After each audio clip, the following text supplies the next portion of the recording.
da zapravo nemate istražene zločine i nemate procesuirane zločine. Mislim, to je nešto, ja bih, mislim da je stvar, a ovo je posebna mogućnost koju ste vi rekli, ovaj primjer, mislim da je to mogućnost koju se može koristiti, na nju poticati i druge, da bi možda bilo dobro da se napravi nekakav, ja bi rado sudjelovala u tome, ne toliko za Vukovar, nego možda i za tu širu baš regiju, da napravimo nekakvu radnu skupinu koja će pripremati dogodine. I meni se čini da bi bilo bolje raditi tematske okrugle stolove. Ne znam, ćemo reći da je, ne znam, edukacija ključna tema, ili mediji, ili korištenje kulture, ili ne znam šta, ili ratni zločini. Ako će biti ratni zločini, to može biti odličan okrugli stol. I da nam kažu oni koji su za to odgovorni, ili da i druge stvari, mislim, ne sam i te dokumentacijski centri i tako. Ja mislim da bi možda u tom smislu trebalo ići, a samo usput da smo mi od 10-godišnjice mirne integracije su mirovne organizacije iz Hrvatske, mislim da je to Centar za mirovne studije, prve godine potaknuo, mi smo svake godine davali nekakvu kao izjavu povodom toga i slali predsjedniku, premijeru, bla bla bla, zašto se to ne obilježava, ali niko nije reagirao dok sad nije gospodin Sabo. I pod pokroviteljstvom je predsjednika države. Da, to je super, strašno važno. Da, evo, i ja mislim, meni je baš drago što sam bila i nadam se da ćemo napraviti stvarno dogodine onako jednu bogatiji program. Zahvaljujem. Evo, ako možemo, mislim, mi ćemo zaključke još preformulirati, ali ono što je svakako, što sam htjela staviti kao dio zaključaka, to je upravo ovo što ste rekli, formirati možda nekakve radne skupine, tko bude htio. Prvo da nam je jako drago što se to događa. Pohvale. Hoćemo li to na broj 1? Dobro. Pohvale. Dobro. Sad čekamo sutrašnji dan, možda se isto nešto dogodi u tom smislu. Dogodit će se. Ne smo mi prije napravili. Recimo sutra oni tamo događaju i slikaju, a mi smo tu sukradno ovoga nešto. Upravo ste. Prvo treba pohvaliti ovo sve skupa. Što se uopće obilježava, što je krenulo. Da. Zatim, ono što sam ja uhvatila isto tako više puta što se vrtilo, to je raditi upravo na rješavanju tog tereta prošlosti. U svim oblicima, kroz sva područja, znači opet i medija, i politika, i udruge, i institucije, i svi. Zatim, ono što se još provuklo više puta kroz sva izlaganja, to je zajedništvo i odgovornost. Prije svega, isticati modele zajedništva koji postoje u Vukovaru, a postoje.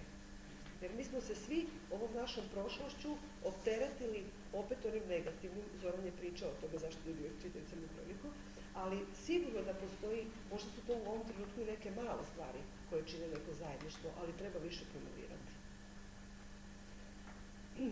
I raditi isto tako na odgovornosti, na način da sve udruge koje imaju resurse i sposobnosti da redovito obavještavaju od jedinica lokalne samouprave do državne razine što ima, što treba i što se predlaže. Jer svi mislim da imamo sad već formiranih udruga u Vukovaru i opet u cijelom istočnom dijelu Hrvatske koji i to kako mogu dobro artikulirati i prepoznati potrebe i probleme u zajednici. Ali mislim da smo nekako dosta tihi.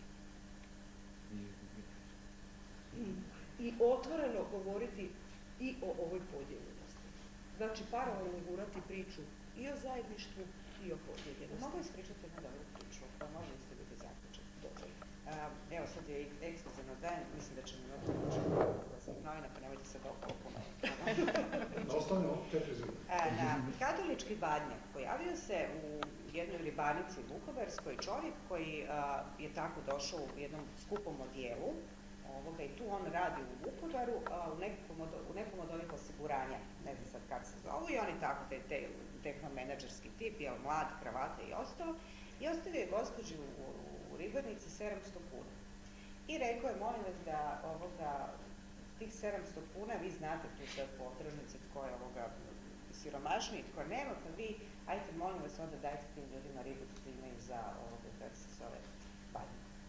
I ona je to je ova gospođa Francuzević, i ona je to naravno već odmah čim je vidjela te naše vukovarske socijalne socijalu, odmah evo ima riba, poklon je ovo i on, i super. I kaže ona, zamislite vi, kaže, on se pojavio i na pravoslavnom badnjaku isto, opet sa 700 kuna i kaže dajte molim vas opet ovo, kako se zove, dajte tu ribu, nije iz Vukovara, nije Vukovarac, ali osjetite nekakvu potrebu da ljudima da.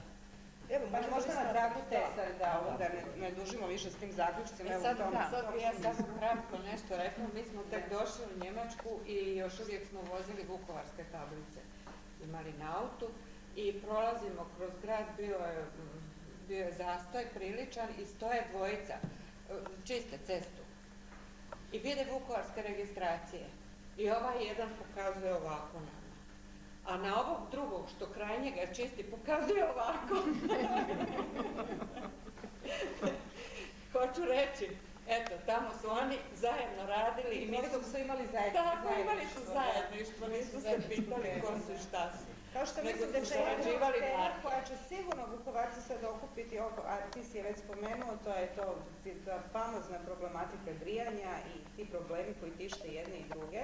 I to je nešto gdje se, dakle, ova granica se briše, apsolutno se briše i oni vrlo i jedni, i drugi, i treći o tome komuniciraju, razgovaraju, pričaju, traže rješenja, mene zaustavljaju na ulici, kolege, novinarke, rješavajte, zajedno dolaze. Dakle, to je nešto što... Čak i u toj problematici se može naći ove podeljenosti po nacionalnom ključu.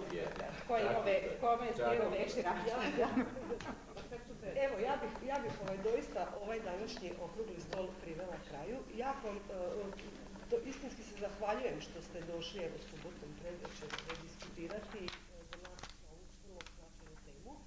Jednu stvar još koju želim podijeliti s vama, koju malo ljudi u javnosti zna, to je da je gospođa Ljena Gereke, Europski dom je kandidirao za nagradu za promicanje mirotvorstva, nenasilja i Centar za mir i nenasilje iz Osijeka dodjeljuje nagradu svake godine na Međunarodni dan ljudskih prava 10. prosinca. Prošle godine, znači krajem prošle godine, je to bila treći krug, je li tako?